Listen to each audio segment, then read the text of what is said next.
السلام علیکم ورحمۃ اللہ وبرکاتہ۔ کیسے ہیں آپ سب؟ آج ہم اسٹارٹ کریں گے پارہ نمبر 10۔ نحمدہ ونصلی علی رسولہ الکریم، اما بعد فاعوذ باللہ من الشیطان الرجیم، بسم اللہ الرحمن الرحیم۔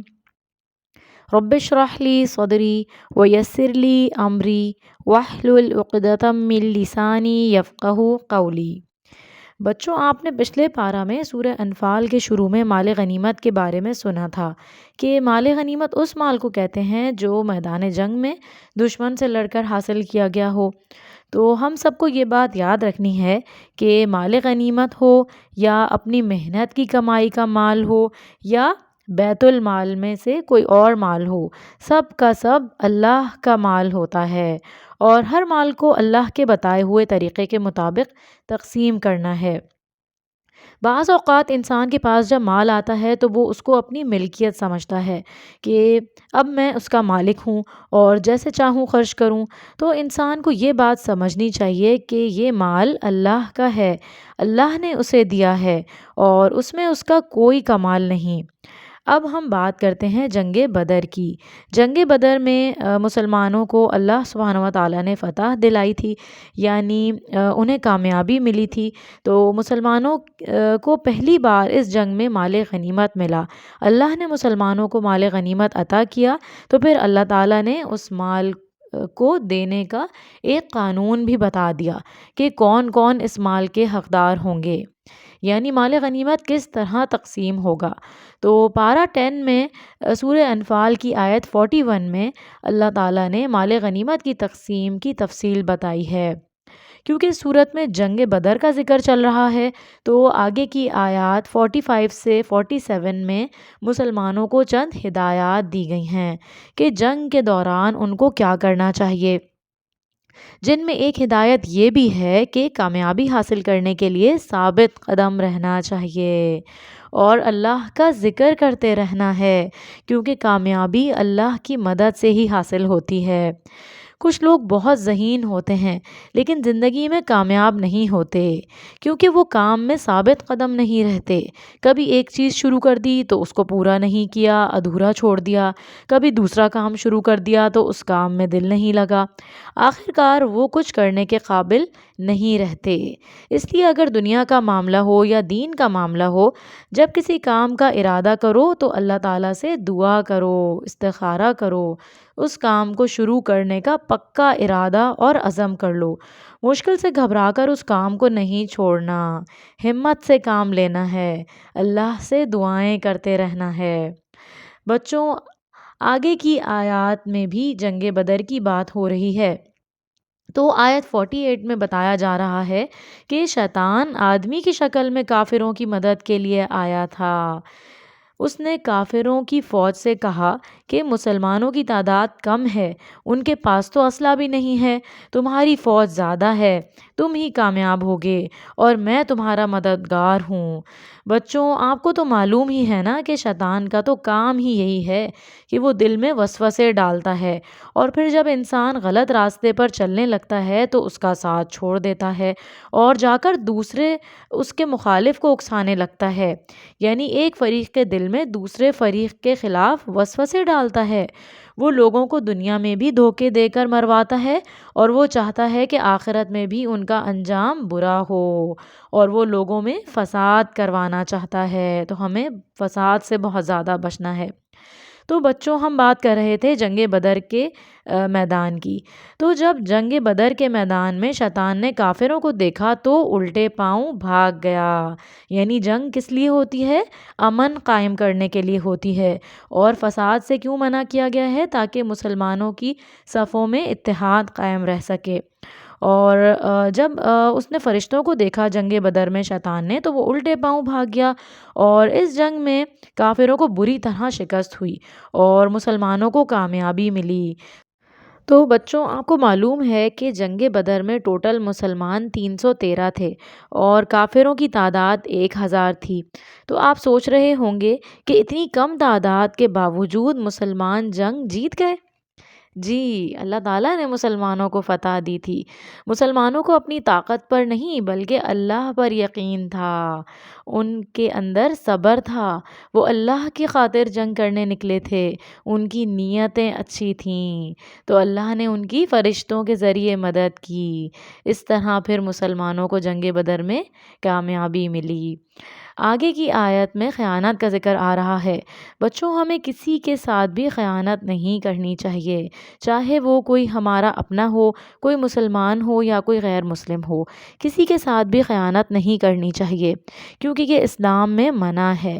یعنی کسی نے آپ کے پاس کوئی چیز رکھوائی، وہ آپ نے اس کو ویسے ہی واپس کرنی ہے۔ کسی نے کوئی ذمہ داری دی، اس کو پورا ادا کرنا ہے۔ یعنی کسی کے مال میں، کسی قسم کی چیز میں یا کسی ذمہ داری کو ادا کرنے میں خیانت سے بچنا ہے، کیونکہ یہ گناہ ہیں اور اللہ کو ناپسند ہیں، اور اللہ خیانت کرنے والے کو پسند نہیں کرتا۔ اب آگے کی آیت 60 میں مسلمانوں کو اہم ہدایات دی جا رہی ہیں۔ جنگ کے لیے بھرپور تیاری رکھنے کا حکم دیا جا رہا ہے، یعنی دشمن کے مقابلے کے لیے اپنی بھرپور تیاری رکھو۔ اب سورہ توبہ شروع ہو رہی ہے۔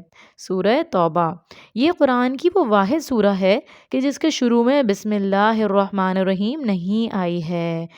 اس سورہ کی آیت 18 میں بتایا گیا ہے کہ مسجد کو کون لوگ آباد کر سکتے ہیں۔ آئیے اس سورت کو اس کے ترجمے کے ساتھ اس پر غور کرتے ہیں۔ بسم اللہ الرحمن الرحیم۔ انما یعمر مساجد اللہ من آمن باللہ والیوم الآخر واقام الصلاة وآت الزکاة ولم یخش الا اللہ فعسى اولئک ان یکونوا من المہتدین۔ اللہ کی مساجد کو آباد کرنا تو اس کا کام ہے جو اللہ پر اور آخرت کے دن پر ایمان لائے، نماز قائم کرے، زکوٰۃ ادا کرے اور اللہ کے سوا کسی سے نہ ڈرے۔ امید ہے کہ ایسے ہی لوگ ہدایت یافتہ ہوں گے۔ اس سورہ کی آیت 25 میں جنگ حنین کا ذکر آ رہا ہے۔ یہ وہ پہلی جنگ تھی جس میں مسلمانوں کی تعداد 12,000 تھی، 12,000۔ اتنی تعداد دیکھ کر مسلمانوں کے دل میں خیال آیا کہ ان کے پاس تو مال بھی زیادہ ہے اور افراد بھی زیادہ ہیں، تو انہیں کامیابی نصیب ہوگی، لیکن انہوں نے اللہ پر توکل نہیں کیا تو جنگ کی حالت بدلنے لگی، یعنی کافر جنگ جیتنے لگے اور مسلمان ہارنے لگے۔ پھر اللہ نے مدد کی اور اس طرح مسلمانوں کو فتح نصیب ہوئی۔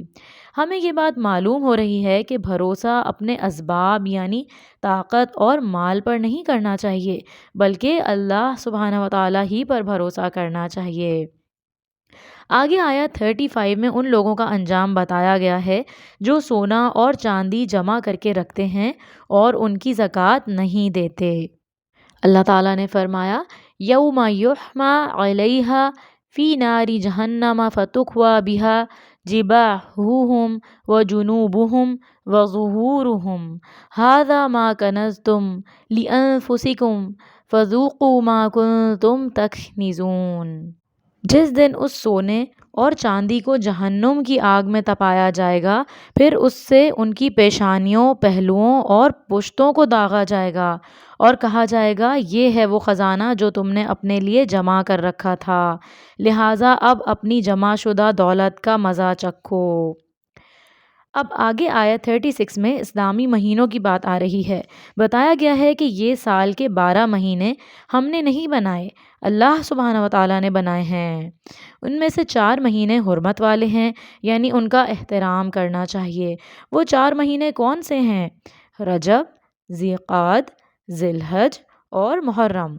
اب آگے آیت 40 میں رسول اللہ صلی اللہ علیہ وسلم کے ہجرت کے سفر میں غار ثور کا واقعہ آ رہا ہے، جس میں اللہ سبحانہ وتعالیٰ نے رسول اللہ صلی اللہ علیہ وسلم اور ان کے ساتھی حضرت ابو بکر صدیق رضی اللہ تعالیٰ عنہ اللہ تعالیٰ نے اپنے لشکروں کے ذریعے اس وقت ان کی مدد کی تھی جب صرف وہ دونوں غار میں اکیلے تھے اور دشمن غار کے کنارے تک پہنچ گئے تھے۔ تو رسول اللہ صلی اللہ علیہ وسلم نے حضرت ابو بکر صدیق رضی اللہ تعالیٰ عنہ سے فرمایا تھا لا تحزن ان اللہ معنا، غم نہ کرو، اللہ ہمارے ساتھ ہے۔